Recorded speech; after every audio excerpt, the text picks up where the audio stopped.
Clave espiritual de la astrología musulmana según Muhyiddin ibn Arabi, por Titus Burkhardt.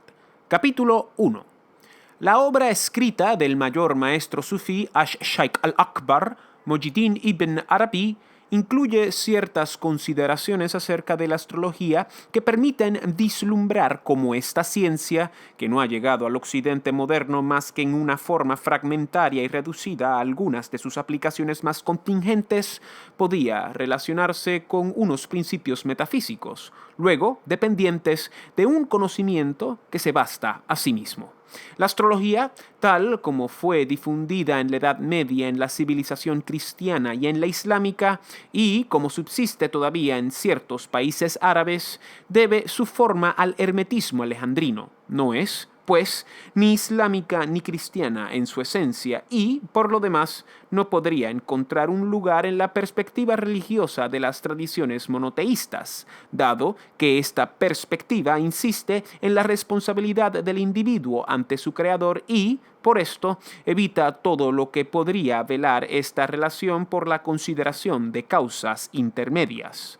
No obstante, si la astrología ha podido ser integrada en el esoterismo cristiano y en el musulmán, es porque perpetuaba, transmitida por el hermetismo, ciertos aspectos de un simbolismo muy primordial. La penetración contemplativa del ambiente cósmico y la identificación espontánea de las apariencias constantes y rítmicas del mundo sensible con sus prototipos eternos corresponde, en efecto, a una mentalidad todavía primitiva en el sentido propio y positivo de este término. Esta primordialidad implícita del simbolismo astrológico se aviva en contacto con la espiritualidad directa y universal de un esoterismo vivo, como se ilumina el centelleo de una piedra preciosa cuando se expone a los rayos de una luz. Muhyiddin ibn Arabi engasta los datos de la astrología hermética en el edificio de su cosmología, que resume mediante un esquema de esferas concéntricas, tomando como punto de partida y como término de comparación el sistema geocéntrico del mundo planetario tal como lo concebía la astrología medieval.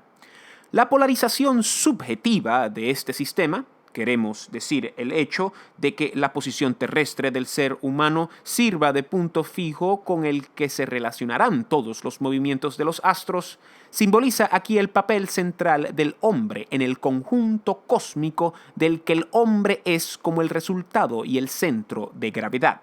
Esta perspectiva simbólica no depende naturalmente de la realidad puramente física o espacial, la única que contempla la astronomía moderna, del mundo de los astros. Al ser el sistema geocéntrico conforme a la realidad tal como se presenta inmediatamente a los ojos del hombre, posee en sí misma toda la coherencia lógica que un conjunto de conocimientos debe tener para poder construir una ciencia exacta. El descubrimiento del sistema heliocéntrico, que corresponde a un desarrollo posible y homogéneo, pero muy particular, del conocimiento empírico del mundo sensible, evidentemente nunca podría probar nada contra la posición central del ser humano en el cosmos. Pero la posibilidad de concebir el mundo planetario como si se contemplara desde una posición no humana e incluso como si se pudiera hacer abstracción de la existencia del ser humano, cuya conciencia sigue siendo, sin embargo, el contingente de todas estas concepciones, había producido un desequilibrio intelectual que demuestra bien que una extensión artificial del conocimiento empírico tiene algo de anormal y que, intelectualmente, no es solo indiferente, sino incluso perjudicial. El descubrimiento del heliocentrismo tuvo efectos semejantes a los de ciertas divulgaciones de esoterismo. Aquí pensamos, sobre todo, en estas inversiones de punto de vista que son propias de la especulación esotérica. La confrontación de los símbolos respectivos del sistema geocéntrico y heliocéntrico demuestra muy bien lo que es tal inversión. En efecto, el hecho de que el Sol, fuente de la luz de los planetas, sea igualmente el polo que rige sus movimientos implica, como toda cosa existente, un simbolismo evidente y representa en realidad, siempre desde el punto simbólico y espiritual, un punto de vista complementario del de la astronomía geocéntrica. Muhyiddin Ibn Arabi engloba de cierto modo la verdad esencial del heliocentrismo en su edificio cosmológico. Como Ptolomeo y como toda la Edad Media, asigna al Sol, que compara al polo, Qutb, y al corazón del mundo, Qalb al-Alam, una posición central en la jerarquía de las esferas celestes, y ello contando un mismo número de cielos superiores y de cielos inferiores al cielo del Sol. No obstante, amplía el sistema de Ptolomeo, subrayando además esta simetría de las esferas en relación con la del Sol.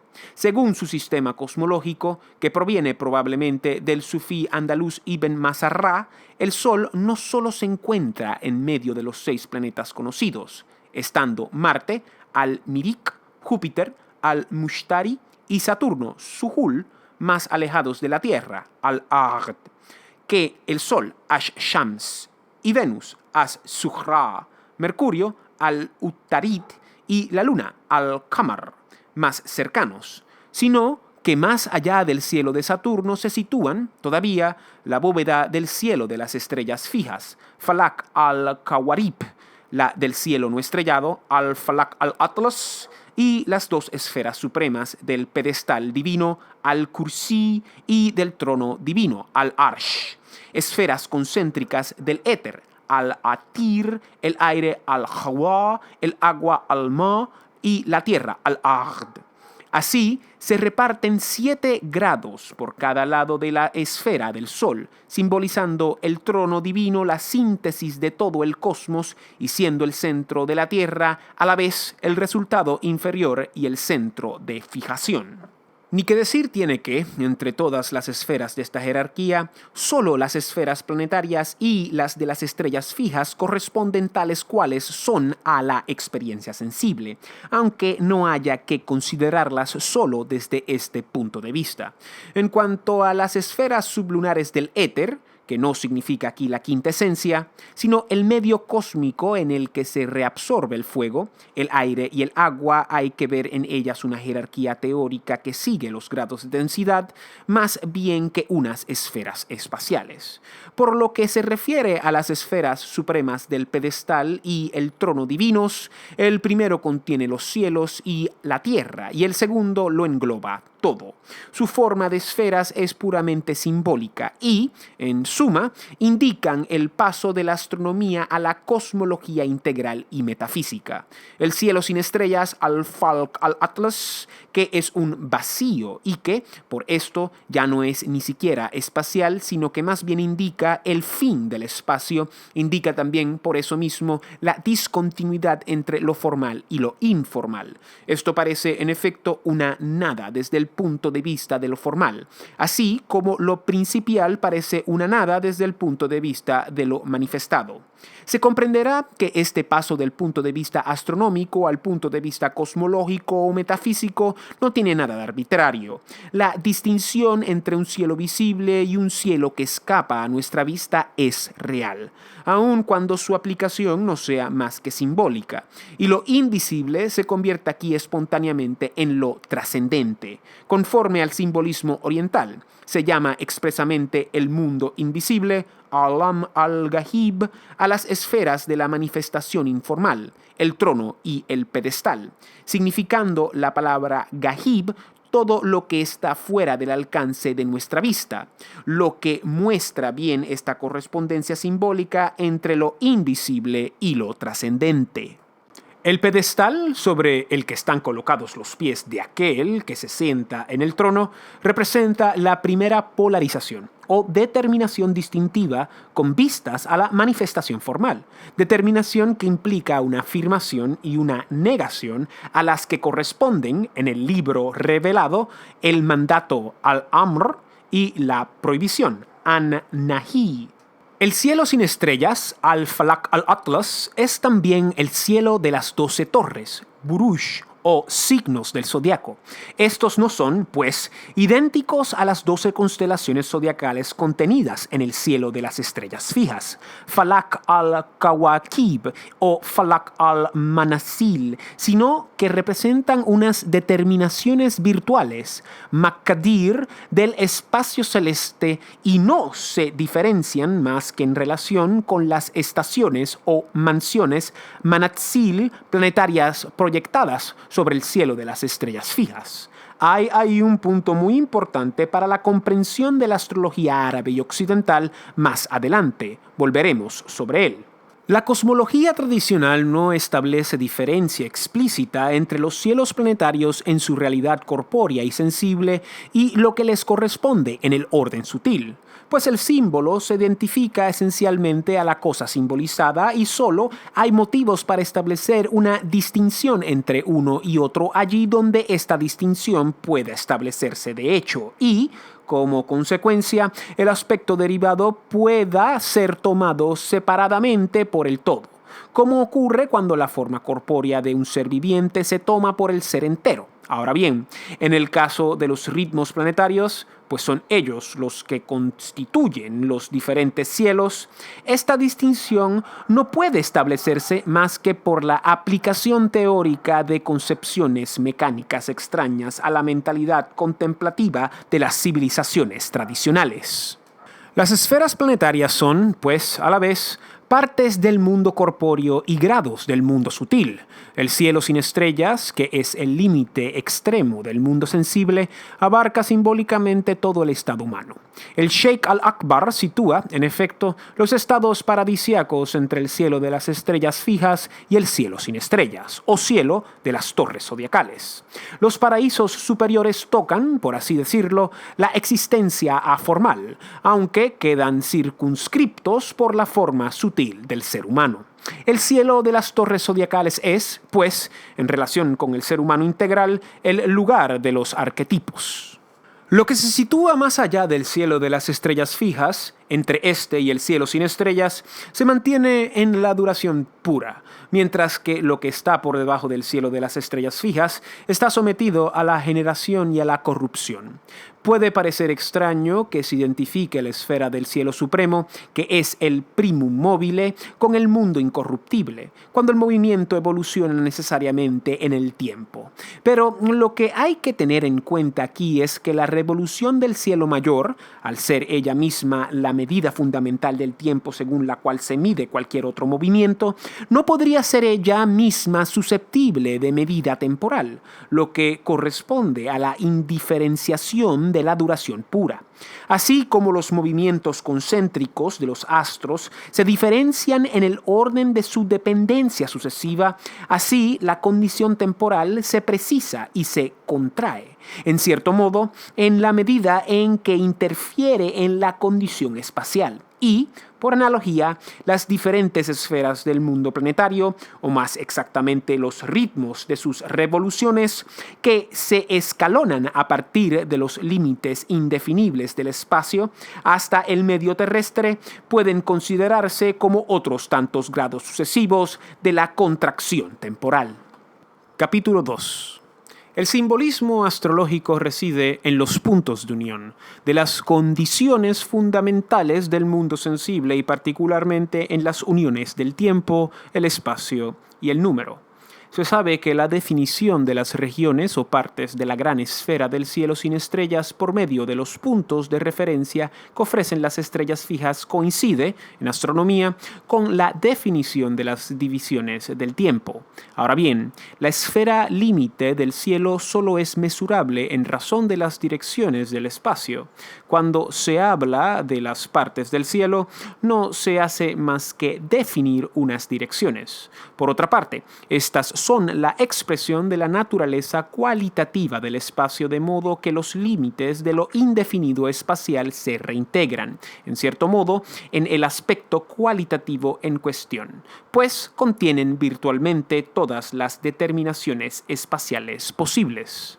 El desarrollo extremo e indefinido de estas direcciones es la bóveda del cielo no estrellado y su centro es cada ser viviente que se encuentra en la Tierra. sin que la perspectiva de las direcciones difiera de un individuo a otro, ya que nuestros ejes visuales coinciden sin confundirse cuando se fija la mirada en un mismo punto de la bóveda celeste.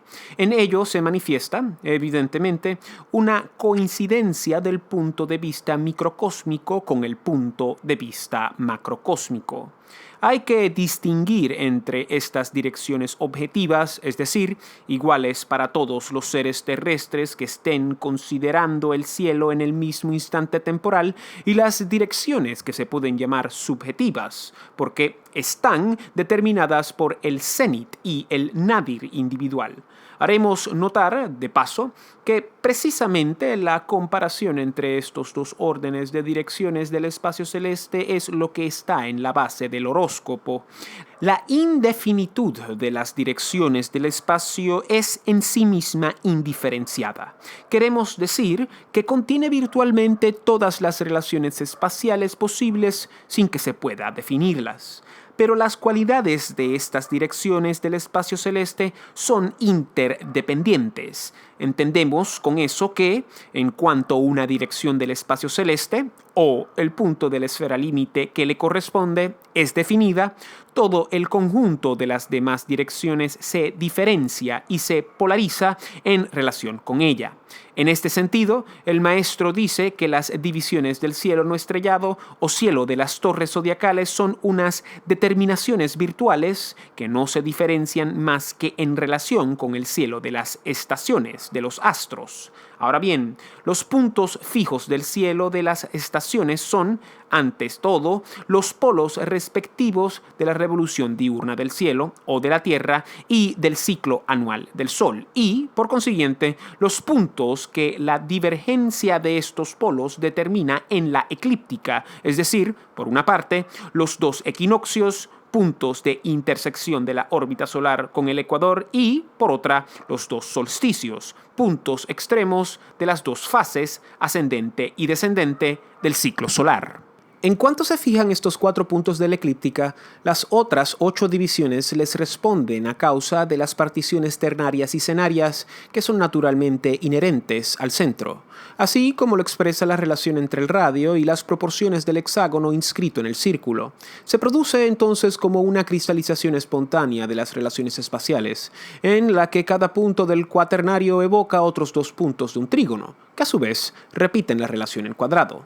De modo que la división del círculo en 4 se encuentra integrada y compensada por una síntesis congénita en la naturaleza universal del ciclo, siguiendo la fórmula 3 por 4 es igual a 4 por 3 es igual a 12.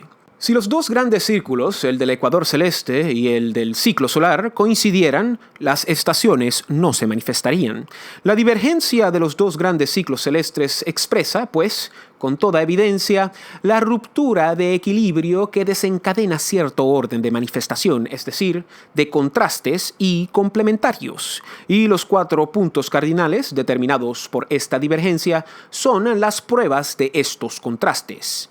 Ibn Arabi identifica el cuaternario zodiacal con el de las cualidades o tendencias fundamentales de la naturaleza total o universal, al-tabi'a, que es la raíz de todas las diferenciaciones. Añadamos, a fin de prevenir cualquier equívoco, que la naturaleza total, tal como la contempla el maestro, no es la substancia universal como tal, primer principio pasivo que la doctrina hindú llama prakriti y que Muhyiddin Ibn Arabi designa sea por el término al-Haba, substancia, sea por el de al-Unkur al-Asam, elemento supremo, sino que es una determinación directa de ella considerada más particularmente bajo su aspecto de maternidad con respecto a las criaturas.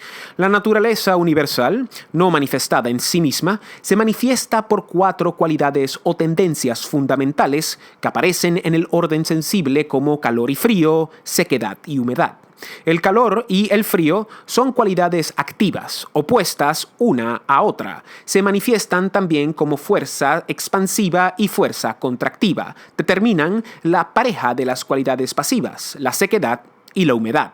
Relacionados con los 4 puntos cardinales del zodiaco, el frío corresponde a los 2 solsticios, que reflejan, en cierto modo, la contracción polar, mientras que el calor corresponde a los 2 equinoccios, que se sitúan en el ecuador, diapasón de la expansión de los movimientos celestes. Por eso, los signos cardinales se suceden por contraste, pero las cualidades pasivas de la sequedad y la humedad forman cada una 2 parejas. Las 4 tendencias o cualidades de la naturaleza se juntan de 2 en 2 en la naturaleza de los 4 elementos o fundamentos del mundo sensible, producidos a partir de la substancia terrestre. La tierra es fría y seca, el agua fría y húmeda, el aire húmedo y caliente y el fuego caliente y seco.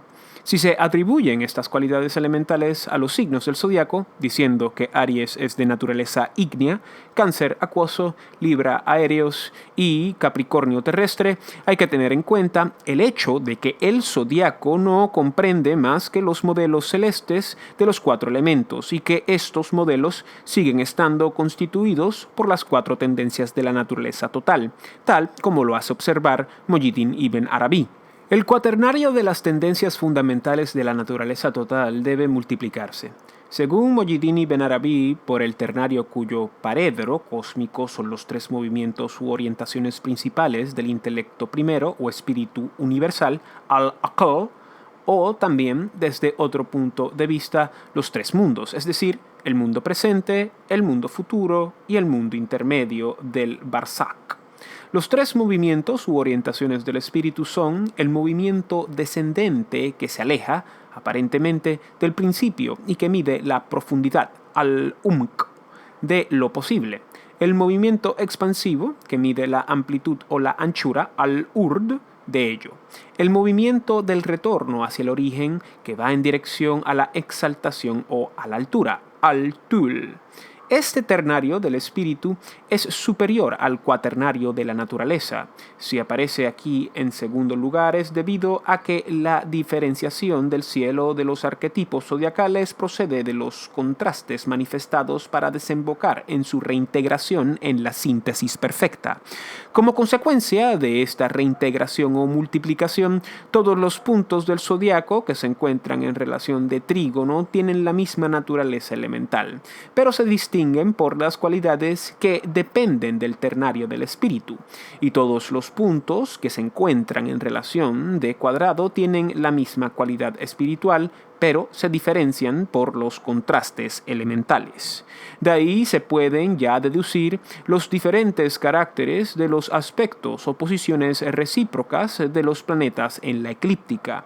La relación en ángulo recto significa necesariamente contraste, lo mismo que la oposición significa oposición. El trígono es la expresión de una síntesis perfecta, y el sextil, es decir, la posición en ángulo de 60 grados, manifiesta una afinidad. Aplicados a la naturaleza del cielo, los 3 movimientos principales del espíritu ya no pueden compararse a las 3 dimensiones de la profundidad, la amplitud y la altura, sino que aparecen en función de una reflexión conforme a esta naturaleza. La única tendencia que se manifiesta directamente en el orden cíclico es la de la expansión en la amplitud, pues el ciclo es ante todo la imagen del desarrollo de todas las posibilidades implicadas en la amplitud de un grado de manifestación. En conformidad con esto se llama móviles, mukalib, es decir, dinámicos o expansivos a los signos cardinales, regiones críticas del ciclo solar.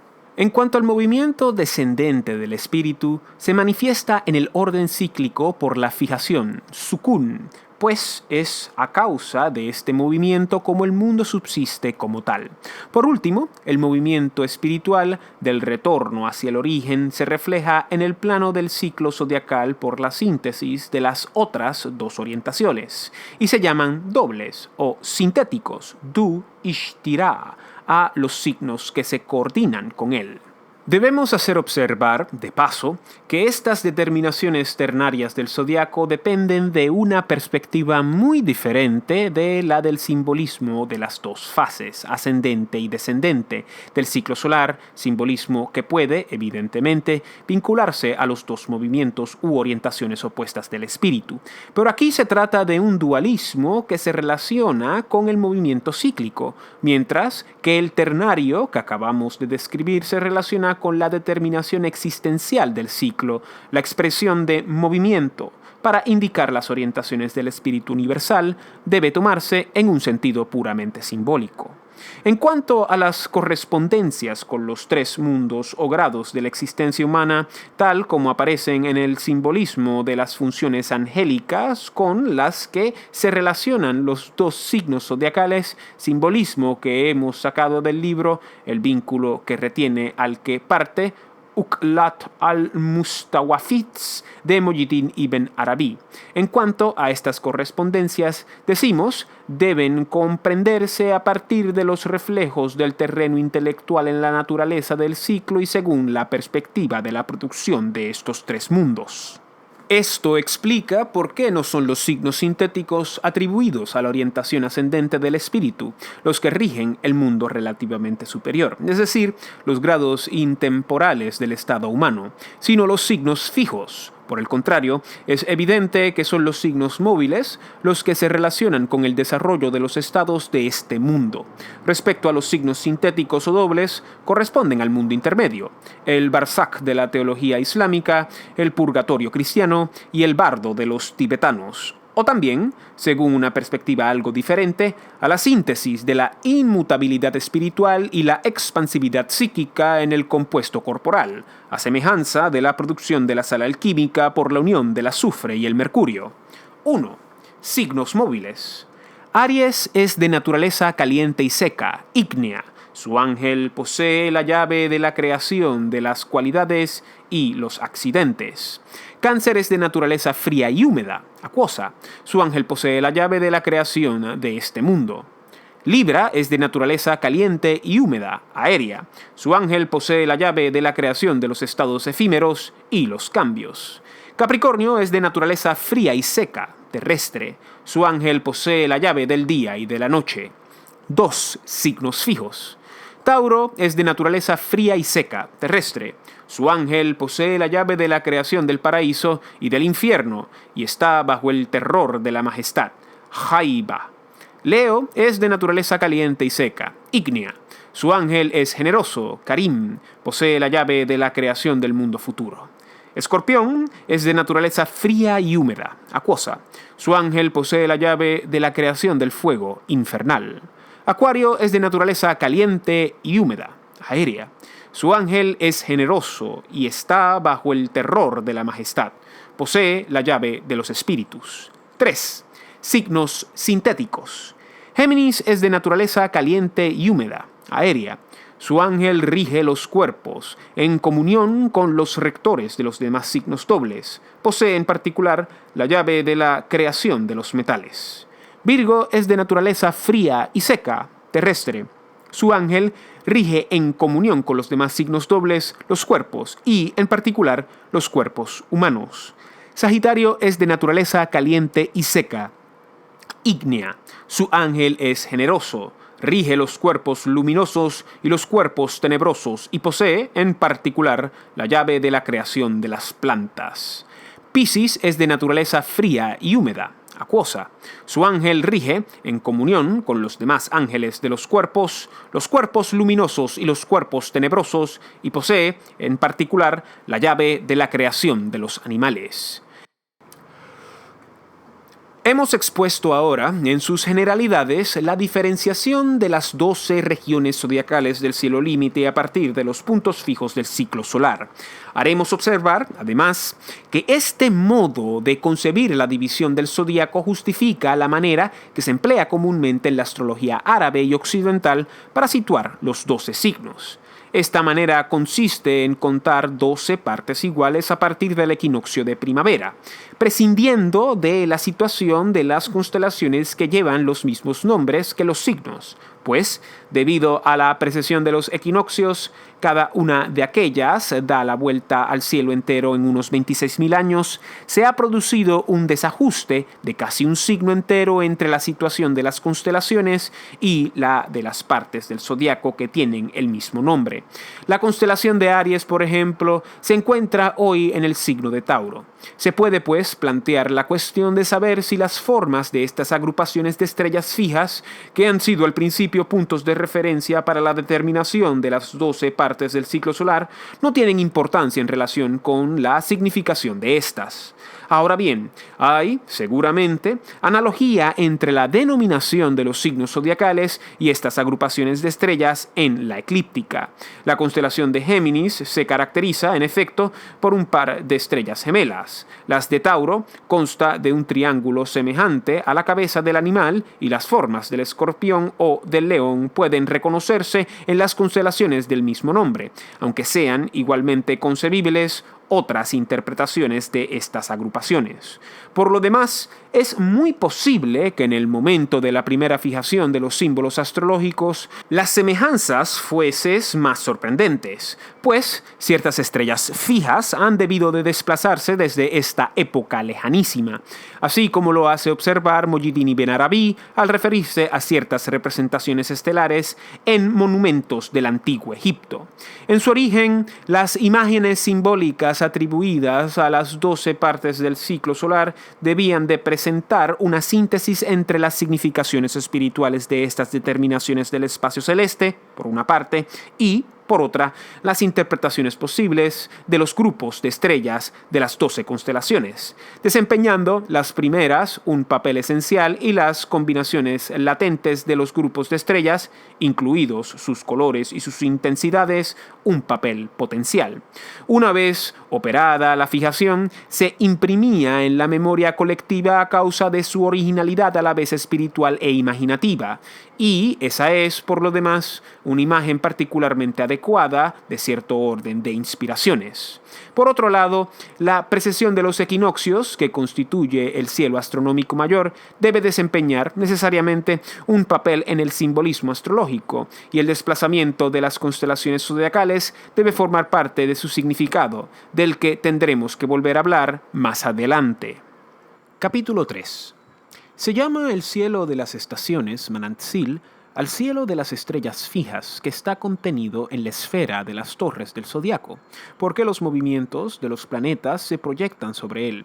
Los 7 planetas que representan los intermediarios cósmicos entre el mundo inmutable de los arquetipos y el medio terrestre actualizan por sus ritmos combinados y las posiciones recíprocas que resultan de ellos las relaciones espaciales contenidas virtualmente en la esfera indefinida del cielo límite, esfera que no es sino la totalidad de las direcciones del espacio y, por ello, la imagen del universo. Los astrólogos modernos pretenden que los planetas actúan sobre la Tierra por una irradiación de fuerzas y entienden eso en un sentido material o cuasi material, pues es inevitable que introduzcan en la astrología algo de las concepciones modernas de la causalidad. Entonces es cuando los residuos de estas ciencias toman el cariz de una verdadera superstición. La necesidad de causalidad depende de las preocupaciones generales de una época. Es verdad que siempre es de esencia lógica, pues lo que confiere a un encadenamiento causal su carácter convincente reside tanto en la unidad del espíritu como en la naturaleza de las cosas. Pero, al mismo tiempo, la necesidad de causalidad depende sustancialmente del nivel mental. Es mecanicista o imaginativo, razonante o intuitivo. Como el horizonte mental no engloba a la vez más que cierto orden de realidades, el argumento causal de una época mentalmente diferente parece insuficiente o incluso defectuoso, porque no se ven en él más que los límites del desarrollo en el sentido de una investigación ulterior. Se olvida con demasiada facilidad que todo encadenamiento causal en el interior de la manifestación es esencialmente simbólico, y que la concepción más amplia y adecuada de la causalidad es precisamente la que es consciente de este simbolismo y lo examina todo desde el punto de vista de la unidad de la existencia, Wahdat al-Wujud. Por otra parte, bien hay que decirse que la verdad esencial de una perspectiva intelectual no impide que su expresión mental quede sujeta a la realidad de los medios exteriores de conocimiento. Así, por ejemplo, Muhyiddin Ibn Arabi afirma del Sol, el corazón del mundo, que comunica la luz a todos los demás astros, incluso a las estrellas fijas, y que él mismo está iluminado por la irradiación directa e incesante de una revelación divina. Esta concepción es esencialmente verdadera en el sentido de que toda luz sensible tiene su origen en la luz inteligible, de la que el Sol es el símbolo más evidente. Es verdadera también en el sentido de que las luces de todos los astros son de la misma substancia, como lo reconocen, por lo demás, los astrónomos modernos. Por último, es verdad que el Sol comunica su luz a todos los planetas, en cuanto a las estrellas fijas. Hoy se está convencido de que representan fuentes de luz independientes del Sol y, en este punto, la concepción de Ibn Arabi puede parecer errónea. Sin embargo, la función de un maestro en metafísica no implica necesariamente el conocimiento distintivo de todos los ámbitos de la naturaleza, Ibn Arabi solo podía considerar el simbolismo de los conocimientos astronómicos tal como se le presentaban. Eso no quiere decir, sin duda, que su teoría ya no sea válida en cuanto se acepta que las estrellas fijas son luces autónomas en el orden sensible, pues la distinción entre el conjunto de astros regidos por el Sol y la multitud de estrellas fijas aparece solamente como una diferenciación del mismo simbolismo, en el sentido de que el Sol representa el centro de la irradiación de la luz divina para un mundo determinado, mientras que las estrellas fijas simbolizan las interferencias de la luz de un mundo superior. Pero incluso en este caso se podrá decir que la luz que irradia el Sol es la misma que la que ilumina todos los cuerpos celestes. Esta digresión acerca de las distintas perspectivas según las cuales se puede enfocar la causalidad cósmica era necesaria para situar el papel de los planetas en la astrología y para hacer comprender lo que se debe entender por la influencia de su irradiación. Cualquiera que pueda hacer el efecto material o sutil de sus rayos, la penetración contemplativa de la fisionomía del cosmos los considera más directamente como modos de intelecto en su manifestación macrocósmica, modos que realizan o miden las posibilidades contenidas en la esfera indefinida. El espacio celeste, en el que los planetas describen sus revoluciones, representa, de algún modo, los límites extremos del mundo sensible, y estos límites son inversamente análogos al centro, que es el hombre mismo, como ya lo hemos hecho notar al considerar el carácter objetivo de las direcciones espaciales que irradian desde cada ser humano hacia los mismos puntos del cielo límite. Debido a esta analogía inversa, los modos del intelecto cósmico a los que representan los astros son existenciales en vez de ser inteligentes. Esta última palabra tomada en el sentido de la inteligencia activa manifestada en el hombre. Nos referimos aquí a la polaridad de la existencia y de la inteligencia en el ser. Esta naturaleza intelectual de los planetas se manifiesta, siempre debido a la misma analogía inversa en relación con la inteligencia activa, en la regularidad y continuidad rítmica de sus movimientos. Su naturaleza luminosa pertenece al mismo simbolismo. Por otra parte, la propagación de la luz es, por decirlo así, geométrica y corresponde a la actualización de las relaciones y direcciones espaciales. Hay que comprender bien, por lo demás, que este simbolismo no considera la situación de los planetas en el espacio mesurable cuantitativamente. Sus aspectos se determinan por su proyección sobre el zodiaco, es decir, a causa de las direcciones del espacio cuyo centro es el ser humano terrestre.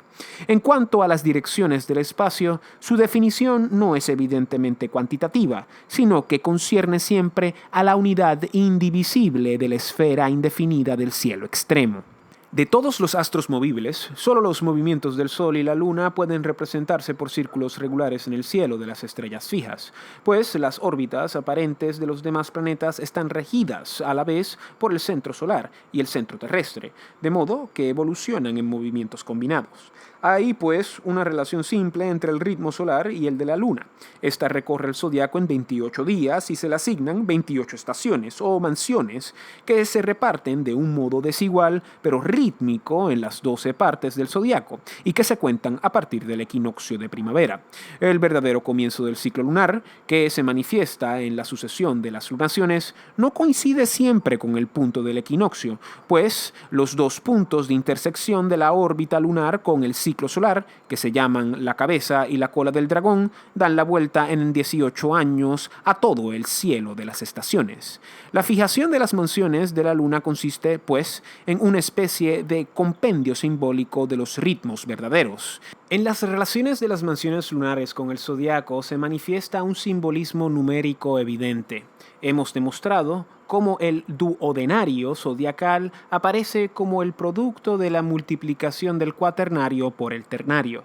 Ahora bien, la multiplicación simboliza el modo de distinción propio del mundo de los arquetipos, pues estos no se diferencian por exclusión mutua, sino a semejanza de espejos que se reflejan unos a otros y que solo se distinguen por sus posiciones recíprocas.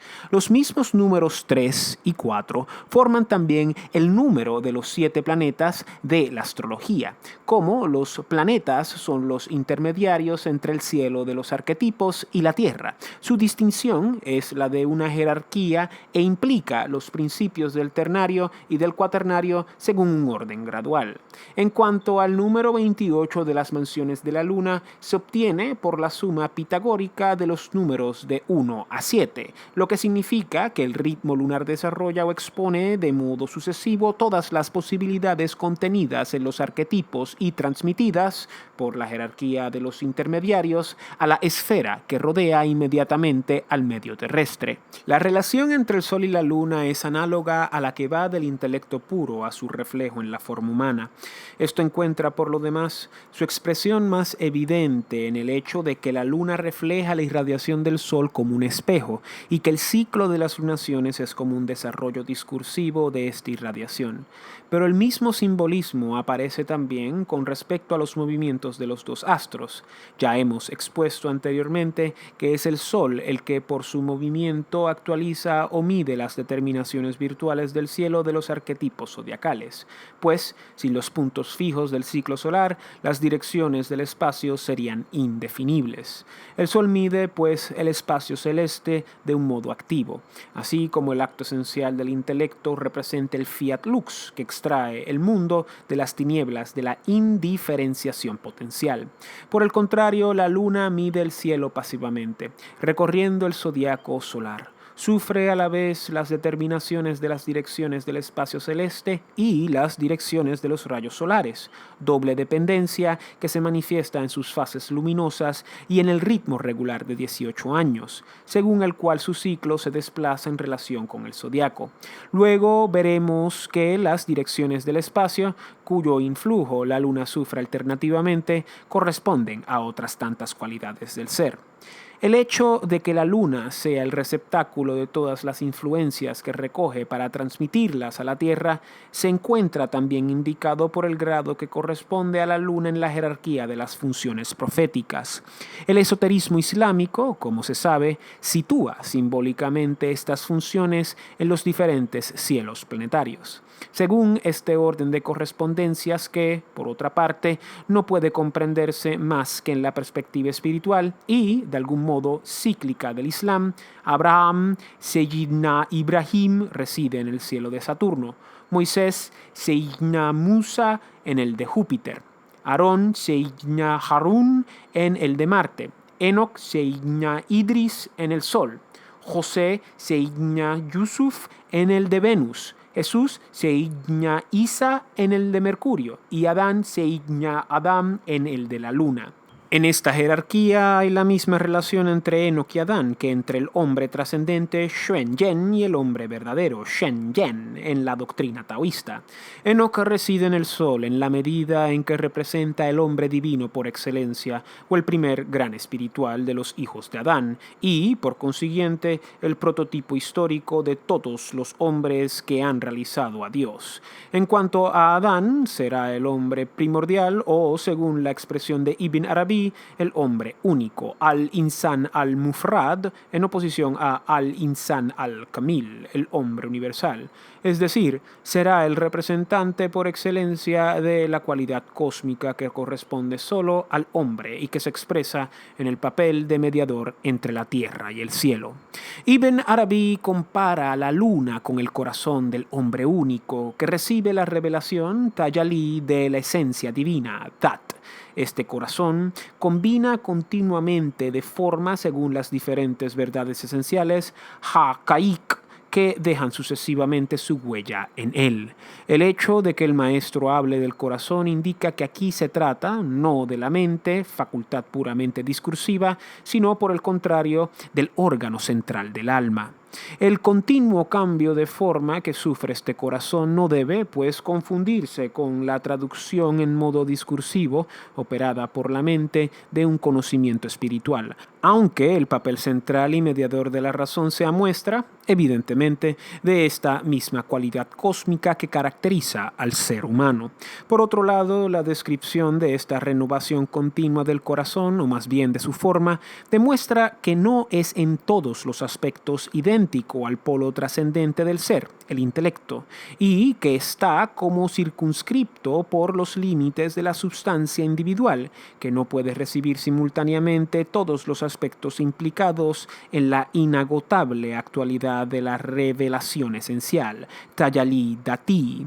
Por eso, la forma sutil del corazón cambia sin cesar, respondiendo sucesivamente a todas las direcciones o polarizaciones espirituales, y este cambio es a la vez comparable a una pulsación y a las fases de la luna, la incesante evolución en las formas en cómo la imagen exterior e invertida de la inmutable orientación interior del corazón en el hombre único, pues, al estar siempre abierto solo a la unidad trascendente y siempre consciente de que solo ella se revela en todas las cualidades de la luz intelectual, el corazón nunca puede quedarse encerrado o inmovilizado en una sola forma. Precisamente en eso consiste el doble aspecto del papel mediador propio del corazón humano.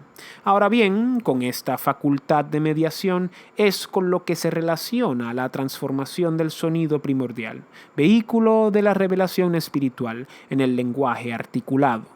Por esta razón, el esoterismo islámico establece una correspondencia entre las 28 mansiones de la luna y las 28 letras o sonidos de la lengua sagrada.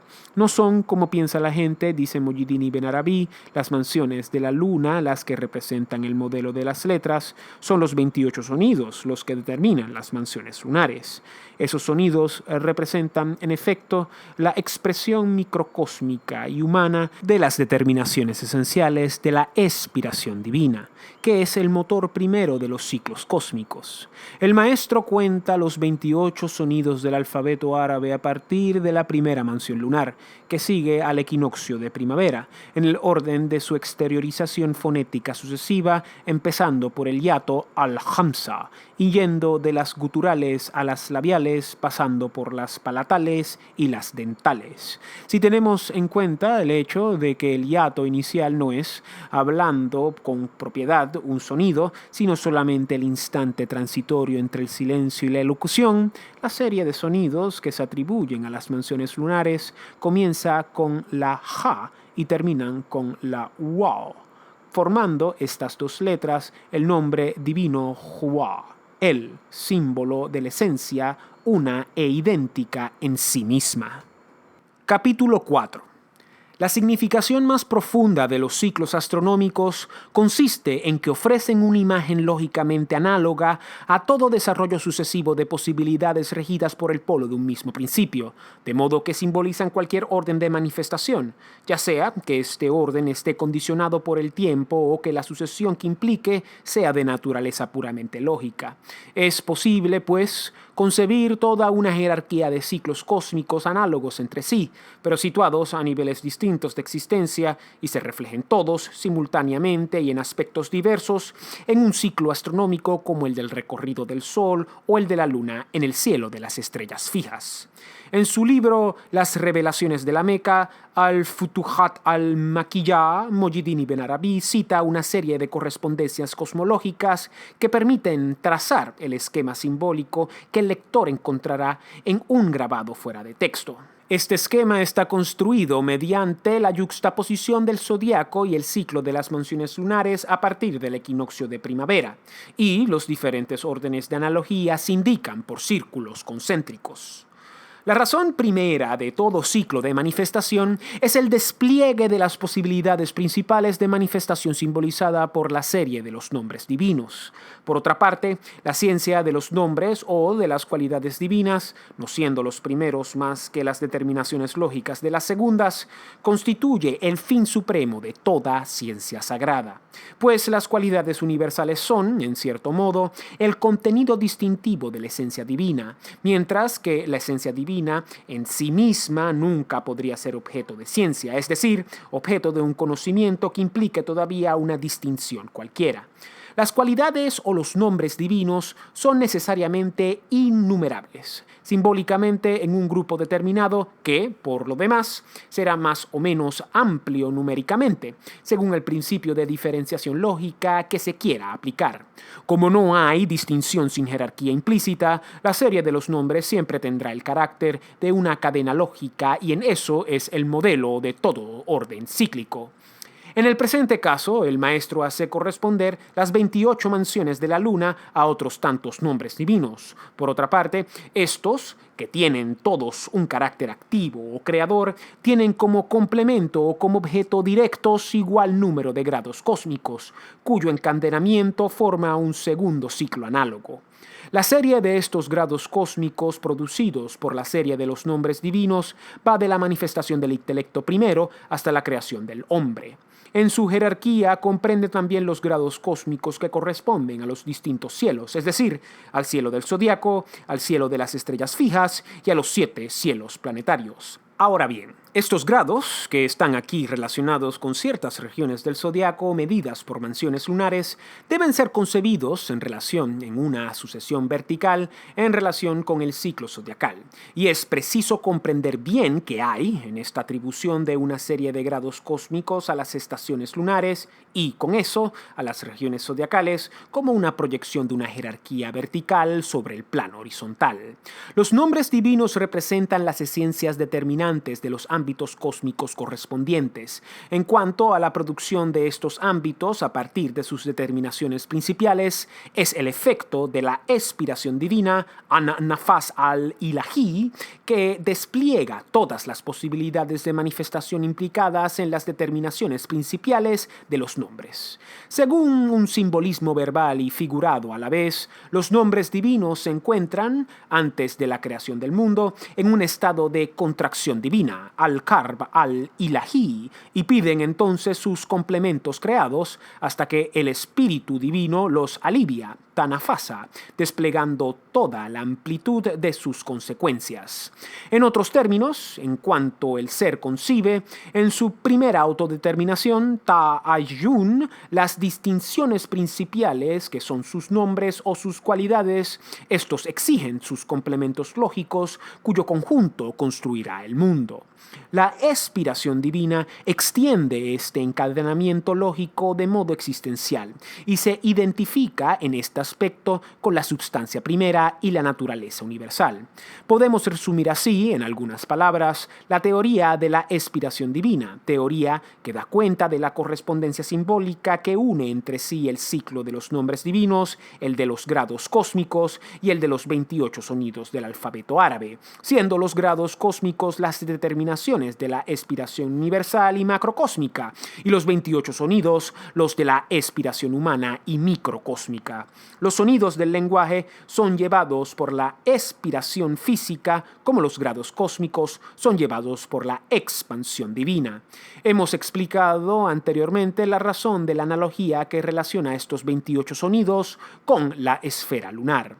El maestro hace observar que la jerarquía de los grados cósmicos, que enumera según el orden de las mansiones lunares, no debe entenderse como una serie de producciones sucesivas, sino como una escala definitiva de grados de existencia, pues el orden de producción no corresponde a la jerarquía definitiva. Es inverso según se trate de los grados de la existencia universal e informal o de los grados inferiores al cielo de las estrellas fijas, es decir, de los grados del mundo individual. Y eso se comprende fácilmente, visto que la producción de los estados superiores no puede ser concebida más que de un modo puramente lógico, en el sentido de una diferenciación esencial a partir de la unidad del ser. La producción de los mundos formales e individuales, por el contrario, será necesariamente considerada con respecto a su realidad substancia, incluso material, luego como una eclosión de formas y de estados de existencia a partir de la potencialidad de una materia indiferenciada,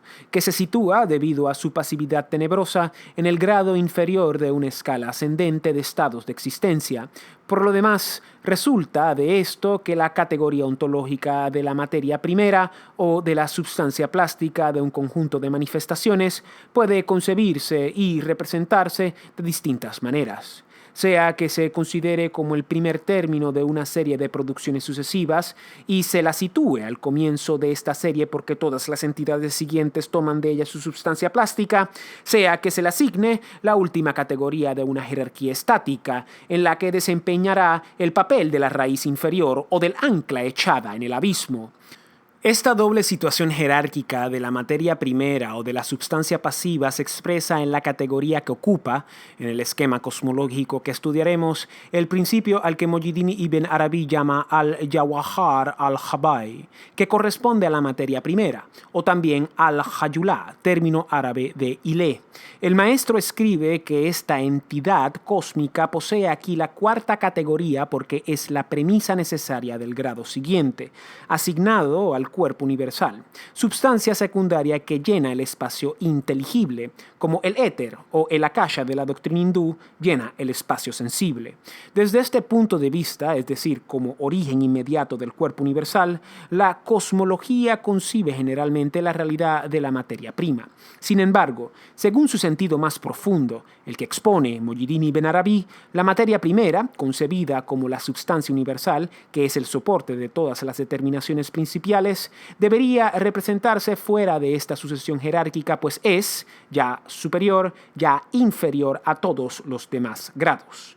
Su categoría en el interior de la jerarquía está justificada, no obstante, por el hecho de que representa el último término del primer cuaternario que resume por sí solo toda la existencia universal.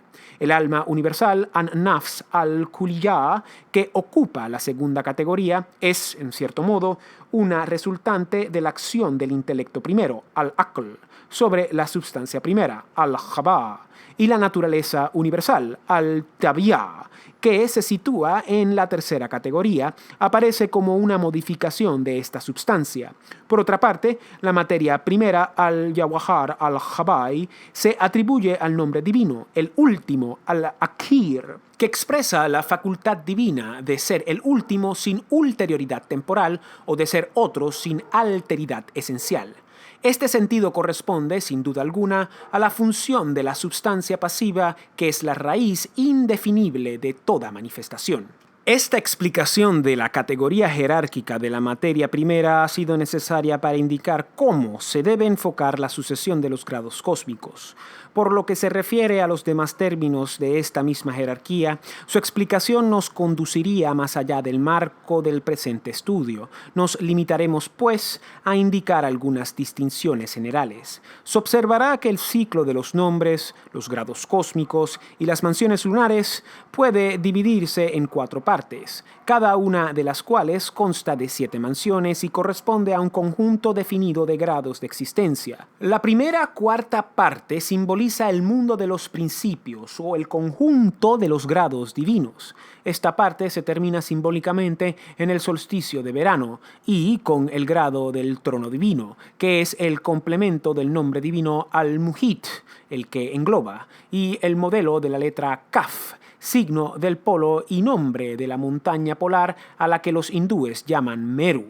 Y añadiremos que hay aquí como una imagen verbal por el hecho de que el trono divino es a la vez la esfera que lo engloba todo y el polo alrededor del cual evoluciona la circunvalación de los ángeles. Las dos partes siguientes simbolizan todo el mundo formal, pero solo en el aspecto de la existencia elemental y directa de cada uno de sus grados, pues es el último cuarto del ciclo el que representa la jerarquía de los seres compuestos, es decir, de los seres cuya forma depende de una síntesis de varios grados de existencia. Las dos partes intermedias constituyen, pues, un solo mundo, pero pueden dividirse en relación con el centro de este mundo, el cual es la esfera del Sol, que es el corazón del mundo, y que se encuentra aquí en relación de analogía con el equinoccio de otoño. El mundo intermedio comprende los 7 cielos planetarios, y su atribución a un mismo número de nombres divinos indica con precisión los principios cósmicos de los que los ritmos planetarios son la expresión. El cielo de Saturno se atribuye al nombre divino Ar-Rab, el Señor, cuya significación implica una relación recíproca, pues un ser no tiene calidad de señor más que en relación con un servidor, y el servidor no es tal más que en relación con un señor. Para el ser creado, esta relación tiene un carácter necesario y que no puede cambiarse, mientras que las demás cualidades divinas pueden, en cierto modo, variar de color en relación con el individuo. El cielo de Júpiter es el complemento del nombre divino Al-Alim, el sabio o el que conoce. Marte corresponde al nombre divino Al-Qahir, el vencedor o el domador. Júpiter rige, pues, la facultad intelectual y Marte la facultad volitiva.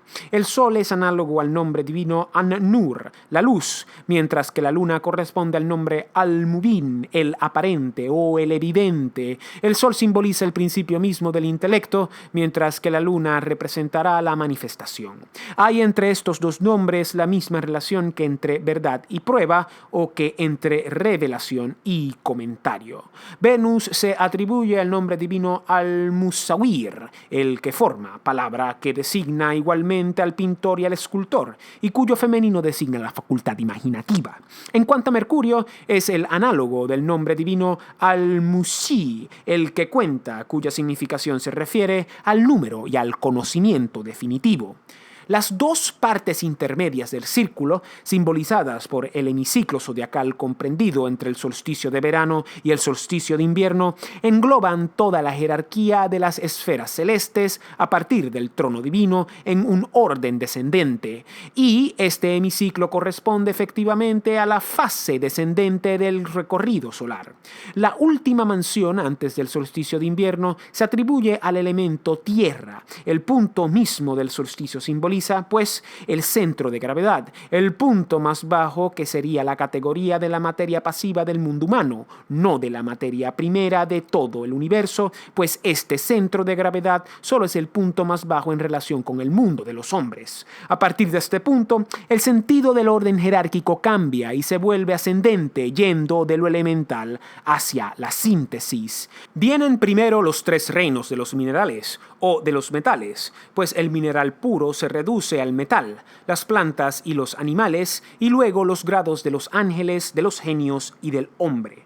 Puede parecer extraño que los ángeles precedan a los genios, jinn, cuando los genios no pertenecen más que al mundo psíquico y los ángeles, al pertenecer al mundo informal, les aventajan en conocimiento y en poder, pero el orden de esta sucesión va de lo que es más simple a lo más compuesto, de lo que está menos individualizado hacia la individualización. Por este hecho, el hombre representa la última síntesis en este mundo, pues el grado cíclico que sigue y termina toda la jerarquía ya no es, hablando con propiedad, un grado de existencia. Simboliza la reintegración de todos los grados precedentes en el intelecto primero. Por eso el maestro dice de esta última mansión del ciclo que corresponde a la determinación de todos los grados, es decir, a su jerarquización intelectual, pero pero no a su manifestación. Esta jerarquización se identifica, por otro lado, con el hombre universal, al-insan al-kamil, cuya existencia es puramente virtual en relación con el ámbito de la manifestación distintiva y que es como el modelo ideal del retorno del hombre al principio. Por otro lado, no hay que perder de vista que toda esta jerarquía cosmológica proyectada en un ciclo está a la vez determinada por el encadenamiento de los grados macrocósmicos y por la perspectiva humana. Esto es, por lo demás, perfectamente lícito, dado que el ser humano ocupa una posición central en el ambiente cósmico que le rodea y tiene derecho a considerar esta posición, ya que está obligado a hacer de ella un punto de partida para su realización espiritual, como situada en el eje mismo que une los polos del universo, que van del centro ínfimo de la gravedad material hasta el centro supremo del intelecto primero. El sistema de correspondencias que nos da Muhyiddin Ibn Arabi permite relacionar cada mansión de la luna con una cualidad divina. Por otra parte, estas mansiones se superponen a las 12 regiones zodiacales, según una superposición desigual pero rítmica, y de modo que cada signo zodiacal consta de 7 tercios de mansiones lunares. Tendremos todavía que considerar los modos según los que se combinan las cualidades cósmicas e intelectuales de estas mansiones a fin de dar las cualidades inherentes a las regiones zodiacales. Capítulo 5. Las direcciones del espacio son un símbolo particularmente adecuado para la naturaleza de las cualidades divinas. Al igual que de estas cualidades, que son las primeras determinaciones del ser, hay una multitud inagotable de direcciones del espacio. Por otra parte, solamente se las puede concebir como una multitud porque cada dirección está en sí misma perfectamente determinada, siendo su razón de ser, precisamente, la singularidad de su determinación. Lo mismo que en las cualidades divinas, el conjunto de las direcciones del espacio no puede ser definido, y la esfera ilimitada, forma lógica de su irradiación extrema, no es más que un símbolo que se impone al espíritu sin que se pueda probar. Se trate de las cualidades divinas o de las direcciones del espacio, en cuanto se da nombre a una de ellas, las demás pueden definirse por sus relaciones con esta, lo que es un aspecto de la unicidad de la existencia. Cuando se les da una imagen a las cualidades divinas, el centro de su irradiación debe identificarse con el principio incondicionado. En cuanto a las direcciones del espacio celeste, su centro es el ser humano, o cada ser humano que se encuentra en la Tierra, sin que eso implique una pluralidad de centros, como ya hemos explicado. Hay, pues, una analogía inversa entre la imagen lógica de las cualidades divinas y las direcciones del espacio celeste. En principio, el espíritu presente en el hombre es, a la vez, el centro divino de donde irradian las cualidades del espacio y la esfera límite que las sintetiza. Pero, de hecho, el espíritu humano experimenta sobre sí mismo los rayos convergentes de la bóveda celeste, pues el hombre, al no estar actualmente identificado con su centro increado, experimenta la totalidad del espíritu como una realidad o como un destino exterior a él.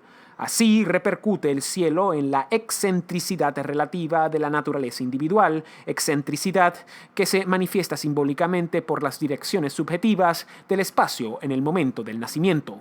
Un haz de direcciones o de cualidades siempre puede reemplazarse por una sola que es, en cierto modo, la resultante de aquel. Sin embargo, esta resultante no se presenta como una suma o como una mezcla de las direcciones o de las cualidades que resume, pues, aun siendo una síntesis de estas, es también algo único, ya que la singularidad de determinación constituye el carácter esencial de cada dirección. Implica, pues, una nueva cualidad que la suma de las cualidades precedentes no podría expresar. Esta ley, que está llena de consecuencias cosmológicas, debe también aplicarse a la combinación de las naturalezas de varias mansiones lunares en un solo signo zodiacal. Cada mansión lunar representa un haz de direcciones del espacio celeste cuya síntesis corresponde simbólicamente a una cualidad divina.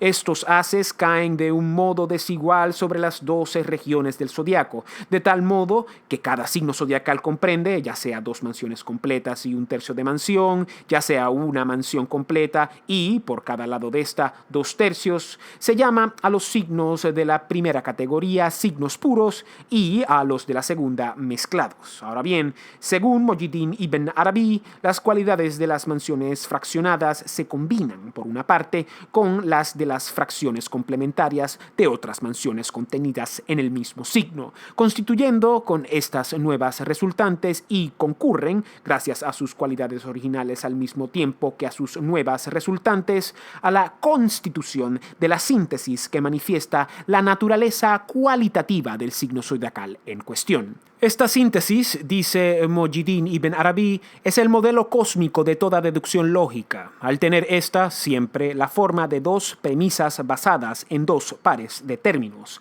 A es igual a B y B es igual a C, cuyo término medio B constituye la unión por la que se opera la síntesis A es igual a C. Las cualidades de las mansiones lunares, explica, confiere a cada signo zodiacal 7 aspectos, a los que se añaden 3 aspectos inherentes a este signo y desplegados, por lo demás, en su trígono, lo que da 10 aspectos que deben multiplicarse por su triple relación con los 3 principales grados de existencia. El mundo, dice el maestro, consiste en la unidad de lo unificado, Ahadiyat al-Mahmú, mientras que la independencia divina reside en la unidad del único, Ahadiyat al-Wajid, pero la unicidad se refleja en el interior de lo múltiple unificado en la singularidad de cada resultante. Como acabamos de verlo a propósito de la síntesis de las direcciones del espacio, así un niño representa la síntesis de las naturalezas del padre y la madre, pero es a la vez un ser único y nuevo, y su unicidad es su verdadera razón de ser. De un modo general, toda parte singular del cosmos implica a la vez un aspecto relativo, según el cual se presenta como una combinación de varios elementos preexistentes, y un aspecto único que es, en cierto modo, su cara vuelta hacia su principio eterno y que corresponde, según su sentido más real, a lo que esta cosa o este ser es en la ciencia divina. Cada elemento de un conjunto cósmico es diferente por lo que representa en sí mismo y diferente por lo que aporta a una síntesis. Además, cada resultante de una síntesis no está solo determinado por sus componentes, sino que ella, a su vez, determina a éstas debido a lo que implica de único. Por esto, todo ámbito cósmico es comparable a un tejido de relaciones donde todo cruce de líneas es al mismo tiempo un centro y una parte del conjunto. Resulta de todo esto, para la astrología como arte, que sus procedimientos tienen por una parte el carácter de una deducción exacta o de un cálculo y que suponen, por otra parte, una intuición de arriba que descubre la cualidad única de cada nueva forma que nace de las combinaciones. Mientras que la deducción o la combinación es substancial u horizontal, el reconocimiento de la unicidad de cada resultante es esencial o vertical. En toda operación de un arte tradicional como la astrología interviene, pues, una inspiración más o menos directa que depende generalmente de una participación en una influencia espiritual. Por lo demás, no hay ciencia verdaderamente exacta sin tal intervención vertical, y eso debido al doble aspecto de toda forma existente, como acabamos de explicar. Por otra parte, las combinaciones deductivas de una ciencia cosmológica como la astrología producen una infinidad de potencialidades simbólicas que son capaces de traer inspiraciones de órdenes muy distintos. Este es el caso principalmente para todo lo que atañe al arte adivinatorio, que siempre puede, en la medida en que es interesado, atraer interferencias insidiosas. En otros términos, el hombre no puede retirar el velo de su ignorancia más que por algo que trascienda su voluntad individual. Para la curiosidad individual todo oráculo es equívoco y puede incluso reforzar el error que constituye la trampa fatal de determinado destino. Tratando de la superposición de las partes del zodiaco a las mansiones lunares, Muhyiddin Ibn Arabi señala que una torre zodiacal debe necesariamente reunir en sí, a la vez, un número entero y un número fraccionario de mansiones, sin lo cual el crecimiento y la disminución no aparecerían en el mundo del devenir. Esta observación contiene una alusión a una ley que se confirma en las relaciones mutuas de todos los ciclos cósmicos, y sobre todo en las relaciones entre los ciclos del Sol y la Luna, pues no solo las mansiones lunares no están enteramente contenidas en las partes del zodiaco, sino que además el recorrido anual del Sol no coincide con un número entero de ciclos lunares, como se dice en el Corán Surat Yasin. No le está permitido al Sol alcanzar a la Luna, ni la noche adelantar al día, sino que cada uno navega en su propia esfera. Si el Sol alcanzara la Luna, es decir, si un ritmo completo de revoluciones lunares pudiera estar contenido en un ciclo solar, de modo que la evolución de sus relaciones recíprocas volviera al punto de partida, su ciclo común se habría acabado, su manifestación se reabsorbería en la no manifestación, la noche adelantaría al día. Es necesario, también, que haya, en cierta medida, repetición. En intervalos de 18 años, las posiciones recíprocas del Sol y la Luna recorren, en efecto, los mismos ciclos, pero estos están tejidos en el conjunto del mundo planetario y se sitúan según nuevas proporciones en relación con los demás astros. Lo que se expresa en esta superposición de ritmos es, por una parte, que todo ciclo de manifestación implica una relativa repetición, puesto que está hecho de imágenes de un mismo arquetipo polar, imágenes que son necesariamente análogas entre sí, pero, por otra parte, no implica ninguna repetición efectiva, puesto que la esencia creativa del arquetipo nunca puede agotarse por sus imágenes o símbolos. La analogía es la huella de la unidad y el carácter inagotable es el reflejo de la infinitud del principio. Esta misma ley de no repetición, que quiere que ningún ciclo cósmico se encierre en sí mismo, se manifiesta también, en cierto modo, en los límites extremos del mundo sensible, en la precesión de los equinoccios que hace que los puntos de intersección del ciclo solar con el ecuador celeste efectúen, en relación con el cielo de las estrellas fijas, una revolución entera en un periodo de unos 26.000 años. De ahí proviene el desajuste actual entre los signos o divisiones del zodiaco y las 12 constelaciones que llevan los mismos nombres. Ya hemos mostrado que la diferenciación cualitativa de las regiones o direcciones celestes que se manifiesta en la división del zodiaco procede de los 4 términos constantes del ciclo solar, los equinoccios y los solsticios, y que es pues impropio decir, como lo hacen ciertos astrólogos modernos, que el equinoccio de primavera se desplaza del signo de Aries al signo de Acuario, ya que los signos se cuentan invariablemente a partir del punto vernal. Por el contrario, se puede decir que la constelación de Aries se ha desplazado hacia el signo de Tauro, o que el punto vernal, es decir, el equinoccio de primavera, se ha desplazado de la constelación de Aries a la de Piscis, y se debe suponer que el cambio de las relaciones entre estos dos cielos supremos, el de las torres zodiacales y el de las estrellas fijas, ha modificado en cierto modo lo que se puede llamar la influencia del cielo. Sin embargo, carecemos de toda medida espacial para determinar los contenidos de este gran ciclo extremo que se traduce en la precesión de los equinoccios, pues no conocemos de él ni el comienzo ni el final, y si prescindimos de los términos constantes del ciclo solar, las cualidades de las regiones celestes se vuelven completamente indefinibles. En efecto, el principio de distinción que mide el espacio celeste es esencialmente solar. Por la revolución del Sol se opera la diferenciación cualitativa de las direcciones que irradian invariablemente del centro terrestre y humano y que definen las regiones de la bóveda del cielo límite. El ciclo solar es, pues, la expresión directa del arco divino que ordena el caos. Por el contrario, la esfera de las estrellas fijas cuya innumerable multitud es como una imagen de otros tantos gérmenes luminosos aislados en las tinieblas y capaces de entrar en relaciones mutuas no manifestadas todavía, simboliza, en relación con la esfera zodiacal, la potencialidad cósmica que nunca puede agotarse y que se sustrae a toda definición inteligible. Así, no podemos distinguir las cualidades propias de la esfera de las estrellas fijas, cuyas señales vemos, sin embargo, mientras que conocemos las cualidades de la esfera sin estrellas a la que no vemos. Hay en ello una significación profunda.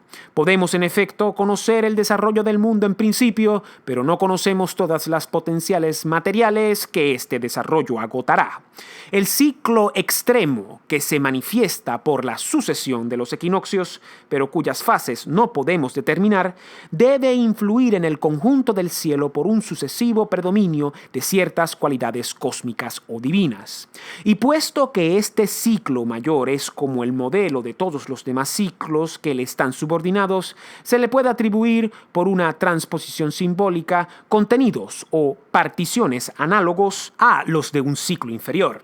Así, el Sheikh al-Akbar atribuye al ciclo cósmico mayor determinaciones que designa con los nombres de los signos zodiacales y que se suceden en el orden del movimiento anual del Sol, lo que bien demuestra que no se trata en modo alguno del desplazamiento del punto vernal en las constelaciones, desplazamiento que se mueve en sentido inverso al del movimiento solar. Por otra parte, el maestro asigna a los reinados de estos signos mayores duraciones sucesivamente decrecientes. Aries reina durante 12.000 años, Tauro durante 11.000, Géminis 10.000 y las duraciones decrecen así hasta el signo de Piscis, cuyo reinado cuenta solo con 1.000 años.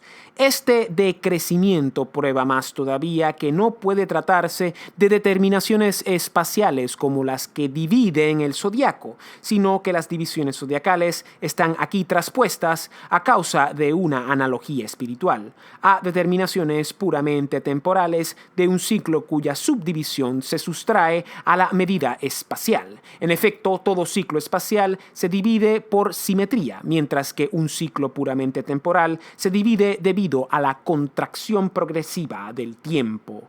En cuanto a la duración efectiva de los diferentes reinados de estos signos mayores, quizá no hay que ver en los números de años indicados por Ibn Arabi más que cifras completamente simbólicas. No obstante, la suma de todos estos reinados equivale a la duración de 3 precesiones enteras de los equinoccios. Hay que tener siempre en cuenta el hecho de que podemos medir la duración entera de una precesión, dado que podemos determinar su velocidad sin poder fijar sus términos en el espacio.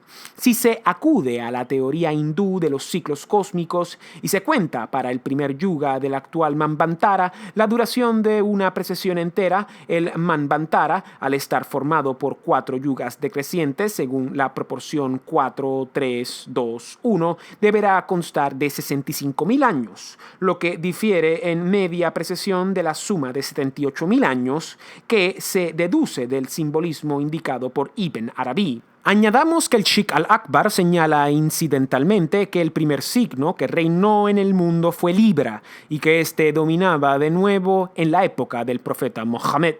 Dejaremos gustosamente a otros la tarea de conciliar estos diferentes datos. Por la consideración de la precesión de los equinoccios, tocamos necesariamente los límites del conjunto cósmico que se caracteriza por la coincidencia de las determinaciones temporales y espaciales en el movimiento de los astros. Este conjunto no puede ser un sistema cerrado, y en cuanto consideramos sus límites, carecemos de medidas, pues el tiempo se mide por el movimiento en el espacio.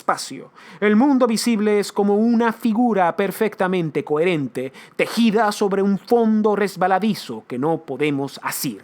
Para terminar, recordaremos una fórmula de Ibn Arabi que ya hemos citado incidentalmente durante nuestra exposición y cuya importancia cosmológica y metafísica es absolutamente fundamental.